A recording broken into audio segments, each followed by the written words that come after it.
حضرت عبداللہ ابن مسعود رضی اللہ تعالیٰ عنہ یہ حضور کے تکیے والے صاحب الوسادہ، حضور کے تکیے والے، حضور کے لوٹے والے، طہارت کے بعد حضور کی مسواک والے جا رہے ہیں تو ایک گویہ گا رہا ہے، زازان اس کا تاریخ میں نام لکھا ہے، زازان۔ تو آواز سنی کی مجمع بھی لگا ہوا تھا، تو ادھر سے گزرے دروازے کے پاس سے، غضب کی آواز تھی، رکے اور وہ دور اس کی طرف بیٹھا ہوا تھا، مجمع بڑا تھا، تو وہ دور سے نہ اسے اس کی طرف نگاہ اٹھا کے کہا کاش اس گلے اور اس آواز سے قرآن پڑھا جاتا، کاش اس گلے سے قرآن پڑھا جاتا، اور کہا اور آگے چلے گئے۔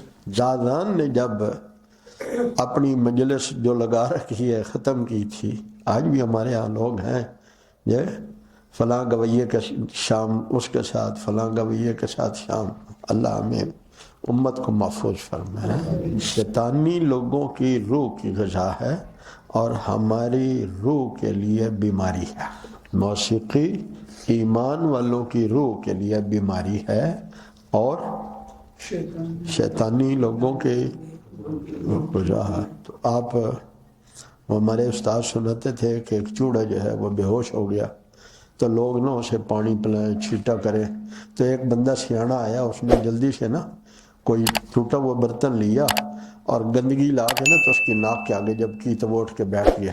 اس نے کہا یہ کیا؟ اس نے کہا یہ اس غذا سے محروم ہوا وہ تھا تو اس لیے بےہوش تھا، میں نے اس کو آگے کیا تو ہوئی ہے، اس کی روح کی غذا یہی تھی۔ تو میرے پیارو، حضرت عبداللہ ابن مسعود تو گئے چلے، زازان جب اپنی مجلس ختم کے بعد اس نے پوچھا یہ بابا جی ادھر ایک کھڑے تھے ہیں تو وہ بندے جو دروازے پر ہیں وہ آگے ہیں بتائیں۔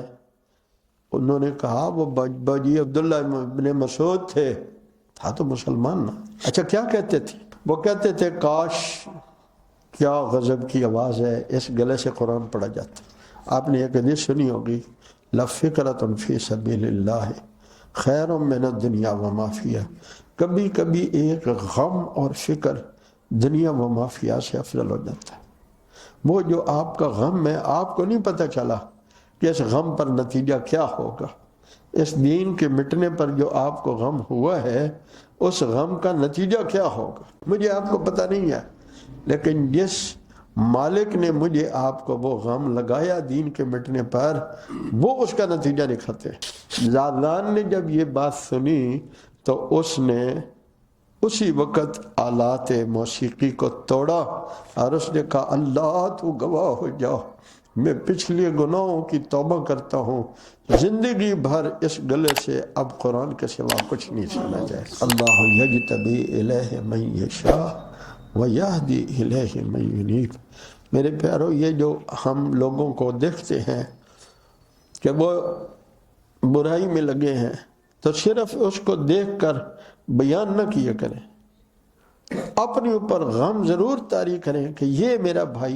کبھی ہم نے سوچا ہے کہ اللہ کے سچے حبیب صلی اللہ علیہ وسلم نے فرمایا جس نے فجر کی نماز نہیں پڑھی زور تک ایک آئندہ قبر میں اسے ڈسے گا۔ کسی کی موٹر سائیکل کا سٹینڈ تو نیچے ہو جائے تو ہم اسے اشارے کرتے ہیں یار کہیں گر نہ جائے، تو گرے گا تو کیا ہوگا، چوٹ لگ جائے گی نا، یا مر جائے گا تو مرنا تو ہے ہی۔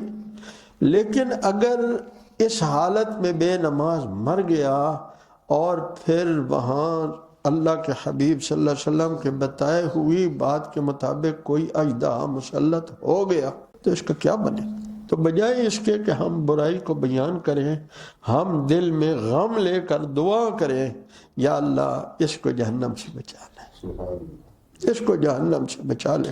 ایک غم، ایک جملہ کہا کاش اس گلے سے قرآن پڑھا جاتا ہے، بس وہ غم کا جملہ ایسا ان کی زبان سے سنا بھی نہیں ہے، سنا بھی کسی کی زبان سے ہے۔ انوار ختم نبوت ٹرسٹ پاکستان